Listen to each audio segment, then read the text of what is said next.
France 24 et RFI présentent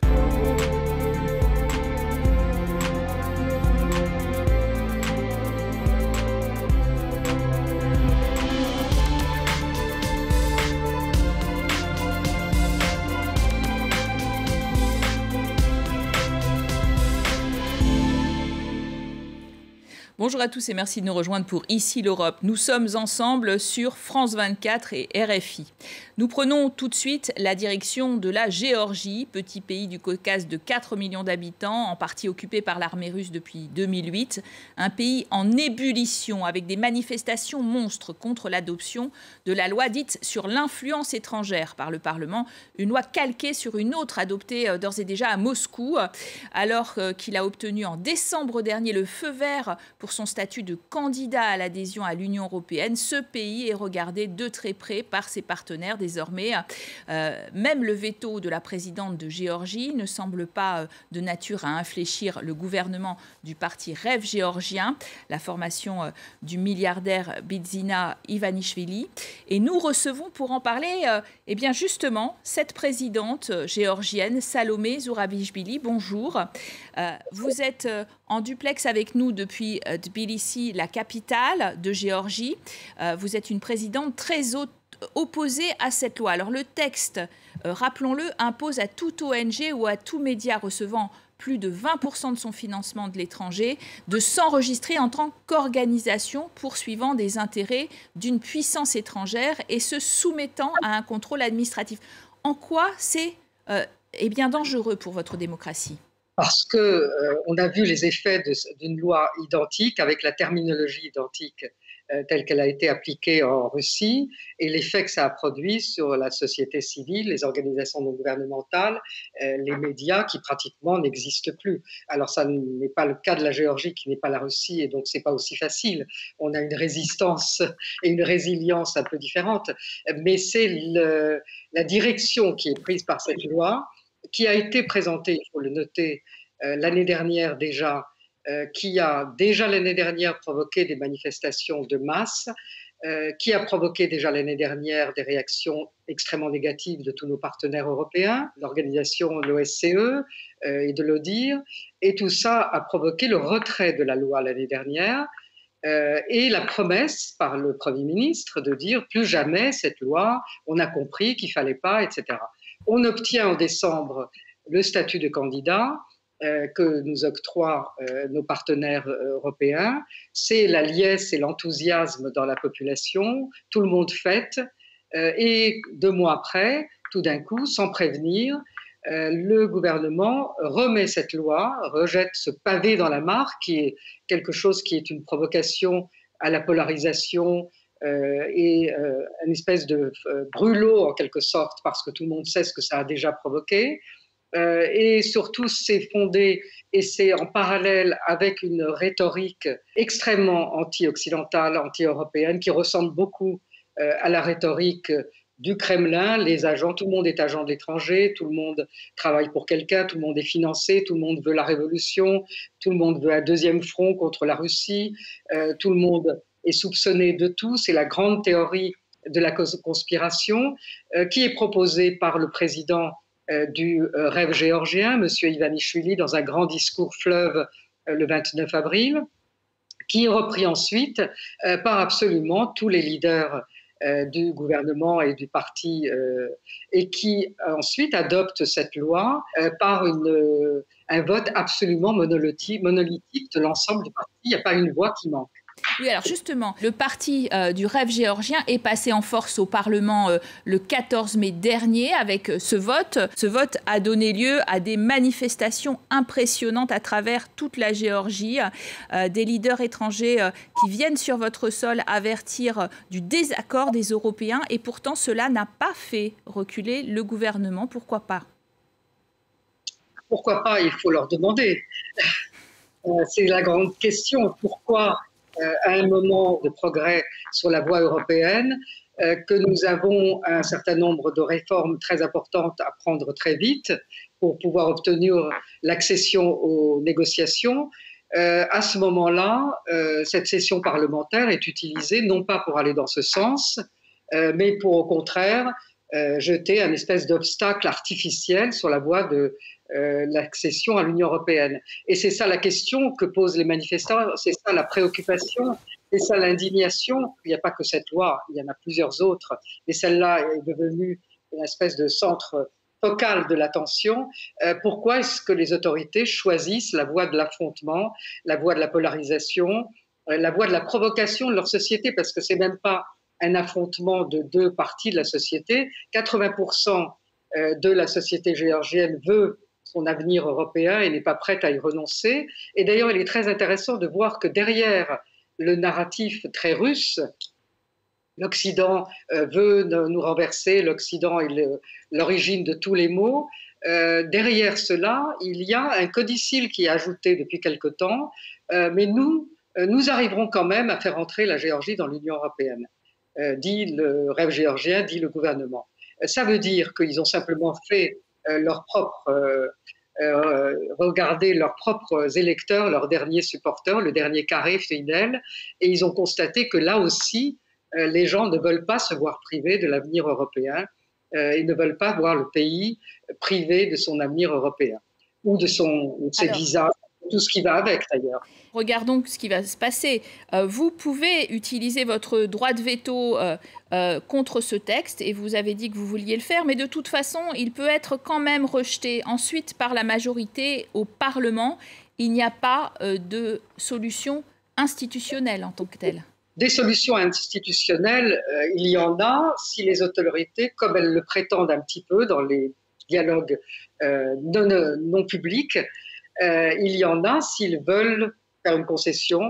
Ils ont reculé l'année dernière, mais ils ont menti, donc ils peuvent encore jouer. Et par exemple, quand mon veto sera proposé, ils pourraient ne pas réagir au veto immédiatement.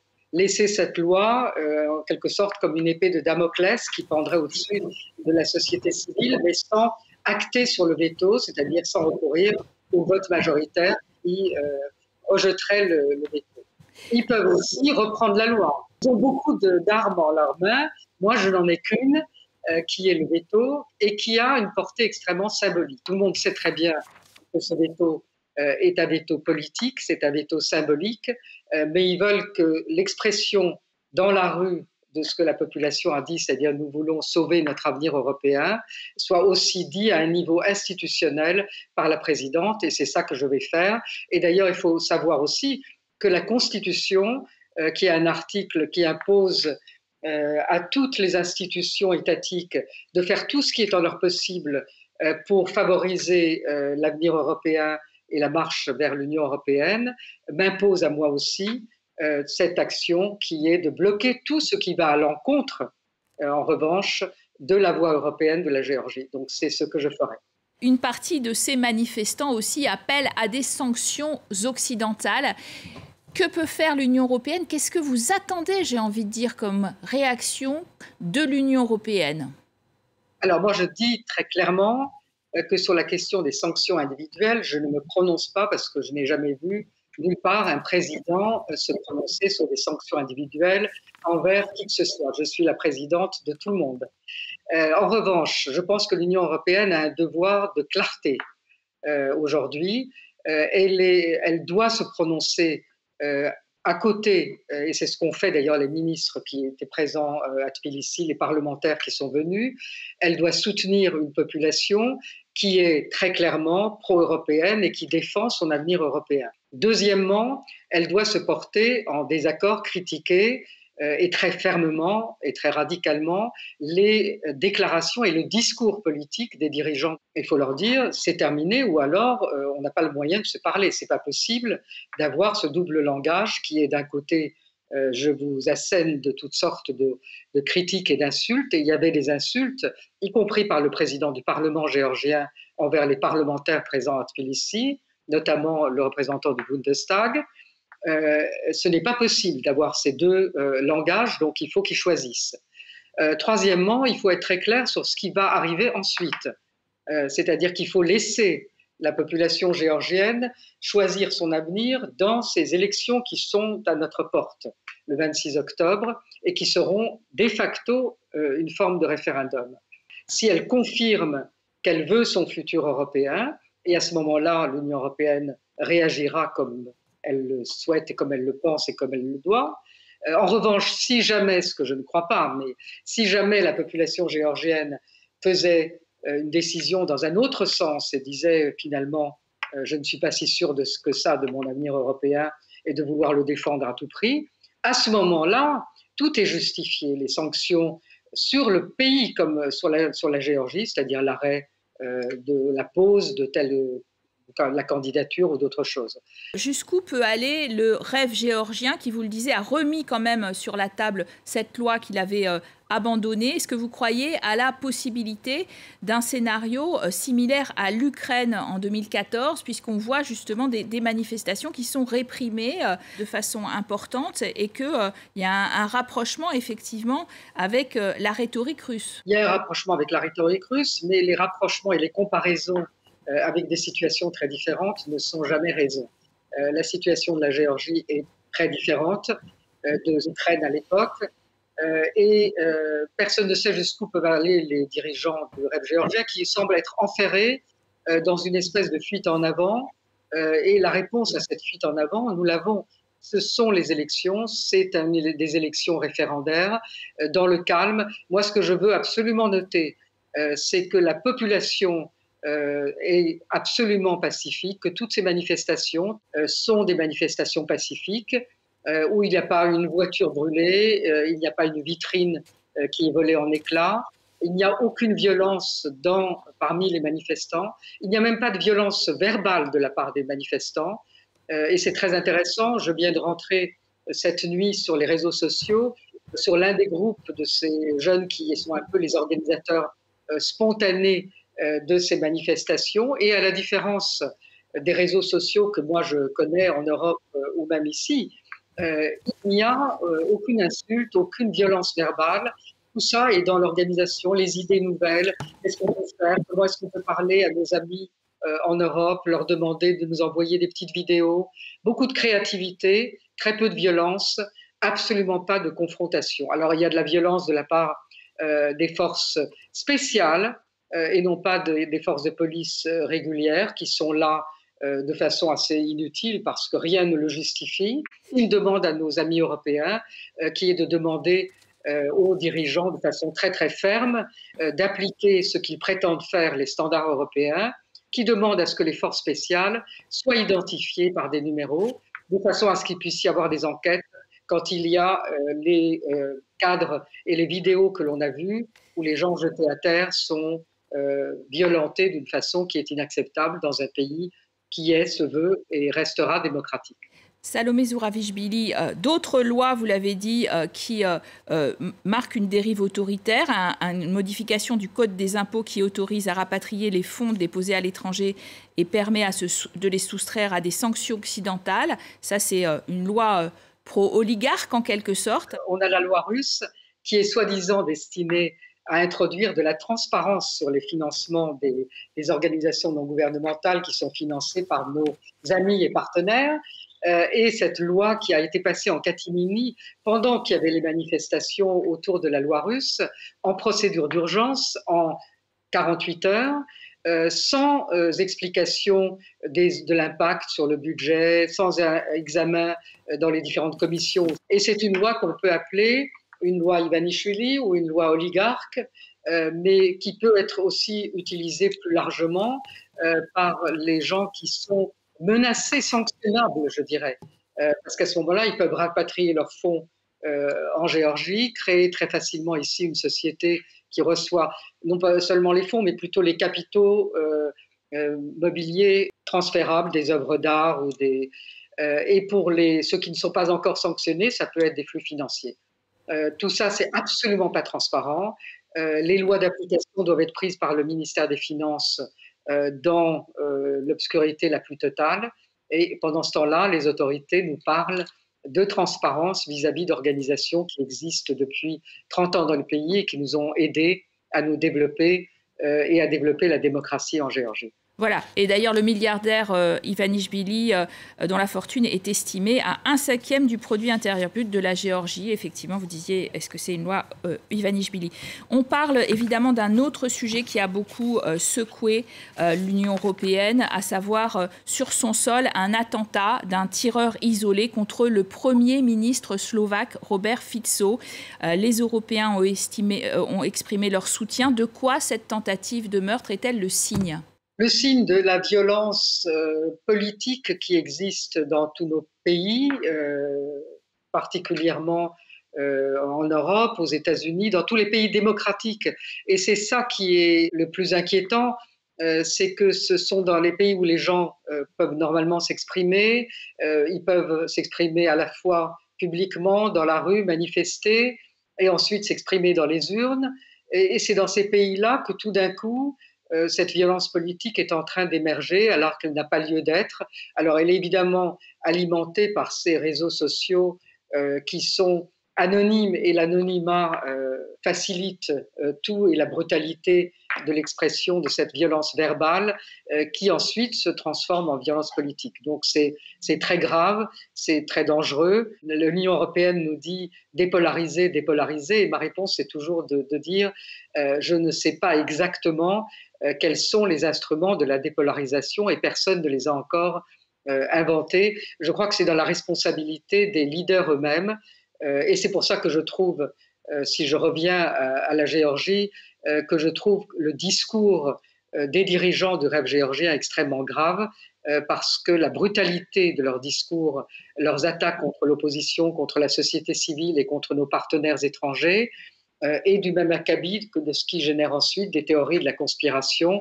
Et les théories de la conspiration, ensuite, on sait, on a l'expérience historique de savoir jusqu'où ça peut aller.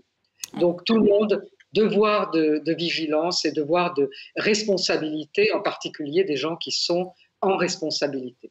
Merci Madame la Présidente, merci Salomé Zourabichvili. On continue de parler de ce cas, de l'attentat contre Fico et du duel pro- et anti-européen à l'occasion des prochaines élections européennes avec nos partenaires. C'est le débat avec Public Sénat.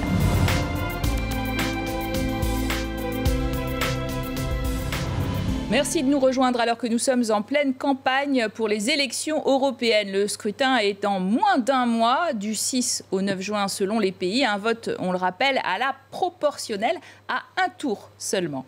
Avec un véritable enjeu pour notre futur, voulons-nous plus ou moins d'Europe?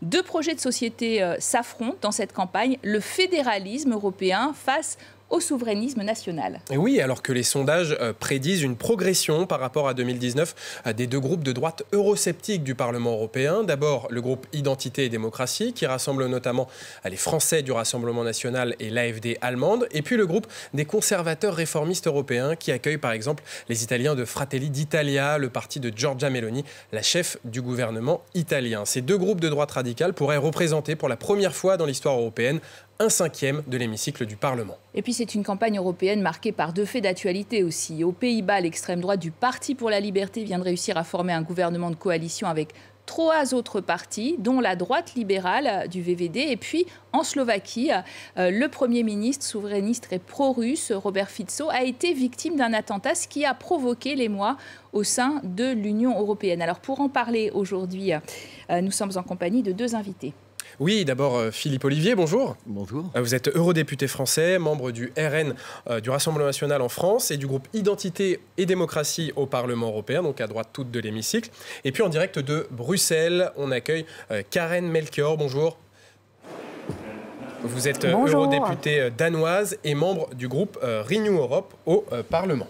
D'ailleurs, un attentat, j'ai envie de vous dire, Madame Melchior, contre un Premier ministre européen en pleine campagne des élections européennes, ça change un peu l'ambiance. Ça change beaucoup l'ambiance. C'est vraiment affreux de lire et de savoir qu'il y a un attentat contre un politicien. C'est le deuxième attentat pendant ces campagnes. Il y avait déjà un attentat contre un social-démocrate allemand à Dresden quand il était en train de mettre des affiches Mais un attentat à fusil contre un Premier ministre européen qui a subi une opération pour sauver sa vie après, c'est vraiment affreux d'avoir cette violence politique dans nos campagnes et dans notre vie démocratique. Et ça montre aussi que ça a un effet, comment on parle l'un vers l'autre dans les débats politiques et aussi sur les médias sociaux.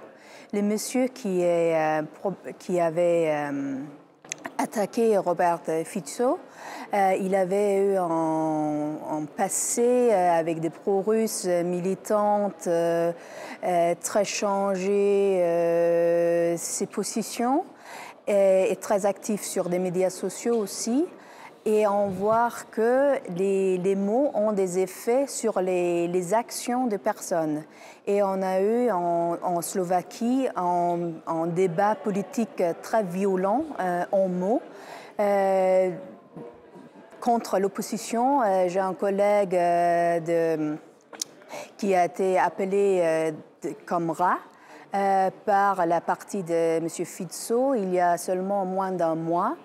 Et qu'il faudra vraiment penser comment on se parle parce que la façon de faire le débat politique, ça peut radicaliser les gens et faire des attentats politiques. On a aussi vu dans le passé un attentat contre le ministre des Affaires étrangères suédoise, Anna Lindh. Suédoise, oui. Et c'est vraiment... il faut mettre arrêt à cette violence politique dans nos débats. Effectivement, aussi, oui. On a eu Vistisen dans le débat à Maastricht, qui ont dit qu'ils voulaient virer von der Leyen, ils voulaient faire sécher le marais en reflétant les mots de Trump à Bruxelles. Et il faudra vraiment revenir à des débats politiques contre des violences, des mots de violence. Effectivement, Philippe Olivier, il y a toute une bataille d'informations qui se joue après cet attentat contre Robert Fico. Robert Fico, qui, on le rappelle, dirige un gouvernement nationaliste. Ce gouvernement accuse la gauche d'être responsable de cet attentat, décrit le tireur comme un opposant de gauche au gouvernement. Mais comme le disait Karen Melchior, par exemple, si on prend un article du journal Le Monde, eh bien, ce tireur avait aussi un passé de militant ayant participé à des manifestations pro-russes, anti-migrants, anti-roms. Il y a beaucoup de zones d'ombre autour de cet attentat et il est en train de prendre une tournure très politique. Oui, moi, évidemment, je déplore avec effroi cet attentat, qui, comme toutes les violences politiques, qui sont absolument inadmissibles. Moi, je me garderai de tout commentaire. Là, on est en train d'essayer de faire une instruction sur les plateaux de télévision. Je crois que c'est pas le lieu, c'est pas le moment. Il faut laisser l'enquête en cours et puis on fera des commentaires après. Je crois que ce qui est important, c'est d'essayer de garder un échange d'idées qui permet au public et donc à l'électeur d'être éclairé et de pouvoir arbitrer librement et en toute conscience. Alors, Robert Fico, rappelons-le, il vient de la gauche, en tout cas, il était labellé social-démocrate, mais il a été exclu du Parti socialiste européen. Il dirige aujourd'hui un gouvernement nationaliste. Il avait dit qu'il allait couper l'aide à l'Ukraine, il ne l'a pas fait. Vous craignez que cet attentat soit aussi peut-être repris par la propagande russe, parce que c'est vrai qu'en pleine campagne des européennes, il y a cette inquiétude de propagande et d'entrisme dans les élections de puissances étrangères. Je trouve que c'est très probable que la propagande russe va essayer d'utiliser ces divisions dans les sociétés européennes et cette violence, de créer des divisions et aussi de créer une apathie contre les autorités et contre les élections pour ne pas donner envie d'aller participer dans les élections. Et je veux réagir un peu de mots par M. Olivier, qu'il ne faut pas faire de commentaires. Je trouve qu'il faudra toujours faire un commentaire contre la violence. Quand on a vu en violence, n'importe si l'objectif est politique ou non, il faut réagir et dire que la violence dans nos sociétés, ce n'est pas acceptable, jamais. Philippe Olivier. Je ne crois pas avoir dit le contraire. Je me suis gardé de porter des accusations contre qui que ce soit, essayer de tirer des conclusions extrêmement hâtives une affaire dont on ne connaît rien. Est-ce que ça peut avoir un impact sur les élections européennes finalement et notamment, justement, on le disait, ce match entre les eurosceptiques et les europhiles? Peut-être bien que ça participe à j'allais dire, une ambiance un peu délétère. Moi, je souhaite que le débat ait lieu de manière tout à fait sereine. Ce que j'observe, c'est que ce gouvernement slovaque est tout à fait emblématique en dehors de cet attentat terrible, emblématique d'un mouvement qui se manifeste dans toute l'Europe, qui est un mouvement de gauche nationale. On observe en Slovaquie, on l'observe au Danemark, où quand même on a un gouvernement socialiste qui est très ferme sur l'immigration, et on l'observe aussi avec la dissidence de Sarah Wagenknecht en Allemagne, qui est une dissidente de Die Linke et qui prend des positions anti-immigrationnistes. Donc on voit que le paysage politique en Europe se recompose autour des idées nationales, que ce soit à droite comme à gauche. Oui, car on le rappelle, il y a aussi l'extrême droite nationaliste dans ce gouvernement de Robert Fico. C'est une forme d'alliance entre les nationalistes. Alors on va parler des Pays-Bas maintenant, Karen Melchior, puisque le parti d'extrême droite, le Parti pour la liberté de Geert Wilders, a réussi après des mois de négociations à former un gouvernement de coalition avec 3 autres partis néerlandais, dont la droite libérale du VVD, une droite libérale du VVD dont les eurodéputés siègent dans votre groupe Renew, Karen Melchior. Alors 2 questions. Est-ce que cette alliance, c'est un tournant politique au sein de l'Europe? Et qu'est-ce que vous dites à vos collègues Renew néerlandais? Je dis les mêmes choses à mes collègues Renew néerlandais que j'avais dit à mes collègues de Renew suédois et danois quand ils ont rentré dans des coalitions basées sur un soutien parlementaire de l'extrême droite.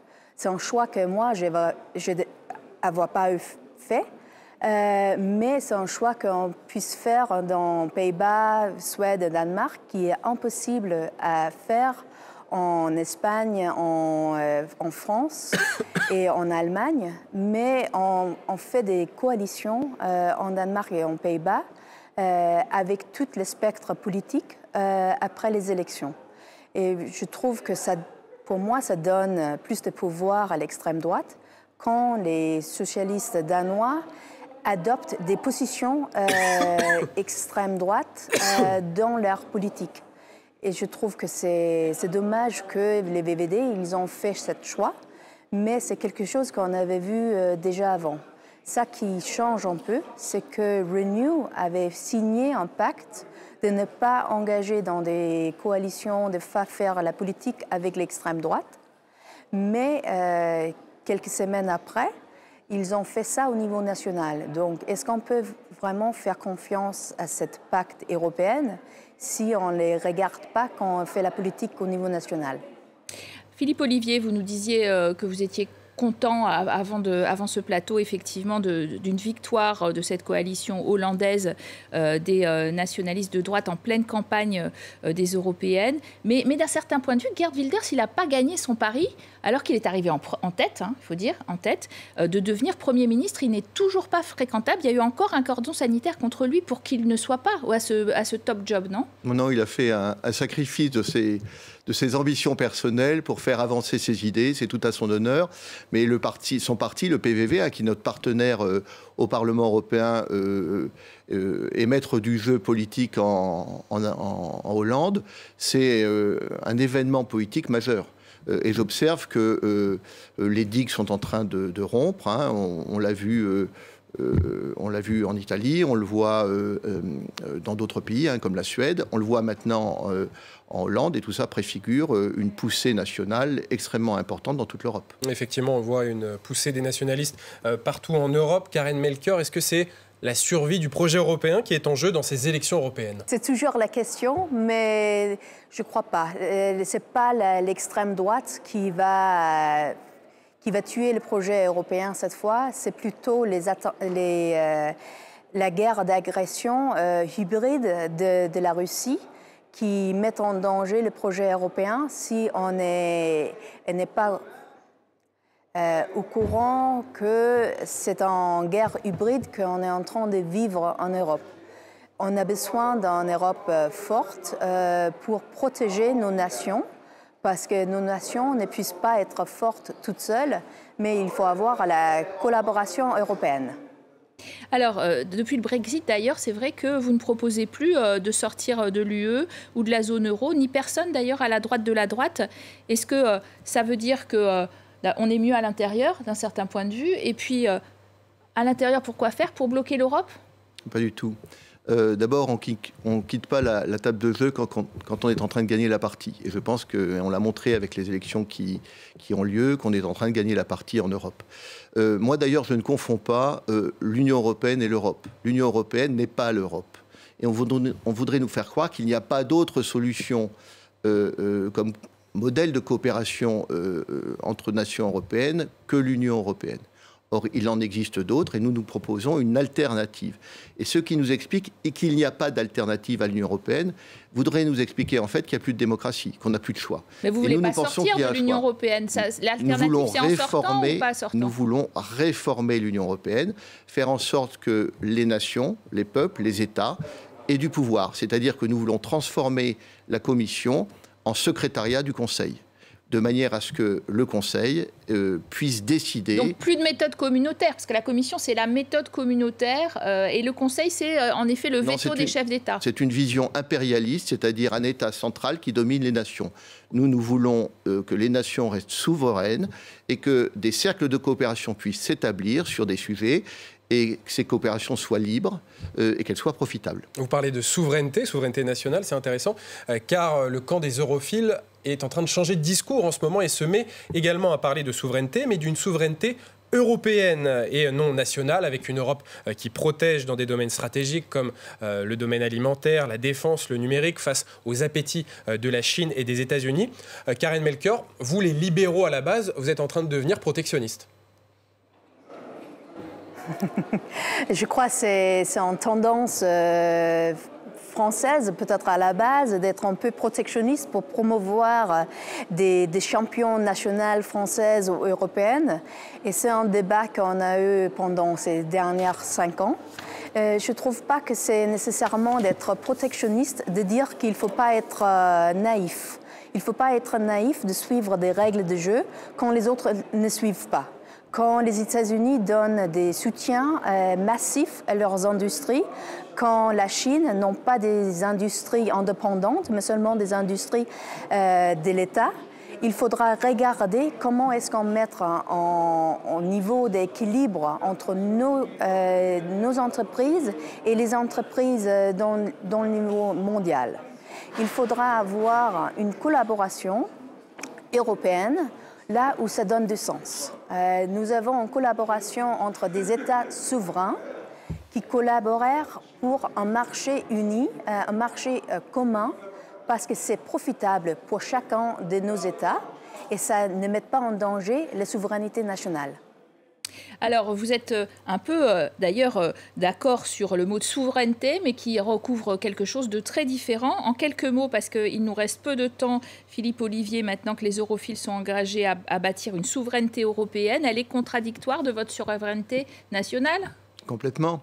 Pour qu'il y ait souveraineté, il faudrait qu'il y ait un peuple européen. Or, il n'y a pas un peuple européen, il y a des peuples en Europe. Et nous croyons dans les souverainetés nationales. C'est que chaque peuple défend ses intérêts nationaux. Donc on garde les droits de veto de chacun des pays, même s'ils l'utilisent comme Viktor Orban l'a utilisé, par exemple, pour faire du chantage au reste de l'Europe et avoir plus de sous. Mais à partir du moment où on supprime le droit de veto, on supprime la nation. C'est-à-dire qu'on ne pourra même plus défendre nos intérêts nationaux. C'est-à-dire que si par une majorité, un État ne peut pas défendre son intérêt national, il disparaît. Et ça, nous n'en voulons pas. Il faut avoir une collaboration européenne là où ça donne du sens. Et le droit de veto, ce n'est pas identique avec la nation. On peut avoir une nation très forte en collaborant avec les autres. La collaboration, ça se fait meilleurement sans les droits de veto. Il faut supprimer les droits de veto dans la collaboration des affaires étrangères, mais pas dans les niveaux de défense. Merci à vous deux d'avoir été nos invités aujourd'hui. Merci à vous de nous avoir suivis sur France 24 et Public Sénat. L'actualité continue. Très bonne suite des programmes sur nos antennes.